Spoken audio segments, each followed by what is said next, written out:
క్రైస్తవం ప్రకారం, బైబిల్ ప్రకారం అంబేద్కర్ గారు నరకానికి పోతారు. ఈ విషయం కాదనే దమ్ము ఏ క్రైస్తవ పాస్టర్కైనా ఉందా? బైబిల్ ప్రకారంగా అంబేద్కర్ గారు నరకానికి పోతారని నేను చెప్తున్నాను. నువ్వు అంబేద్కర్ గారు గొప్పవాడు, మహనీయుడు అని చెప్తున్నావు. మరి అంత గొప్పవాడు, మహనీయుడిని మీ బైబిల్ దేవుడు ఎందుకు నరకంలో వేస్తున్నాడు, మంటల్లో వేసి కాలుస్తున్నాడు? దీన్ని ప్రశ్నించే దమ్ము నీకుందా? అంటే బైబిల్ దేవుడు అన్యాయం చేస్తున్నాడనే కదా.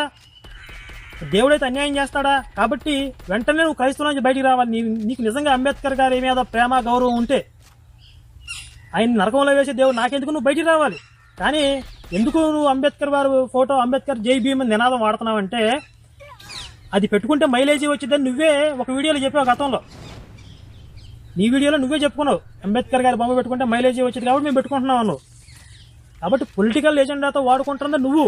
నాకు అంబేద్కర్ మీద నిజంగా గౌరవం ఉంది, ఆయన హిందుత్వవాది. కాకపోతే హిందుత్వంలో కుల వివక్ష వల్ల ఆయనకు జరిగిన కొంత అవమానం వల్ల కొంత మనస్తాపానికి గురయ్యాడు తప్ప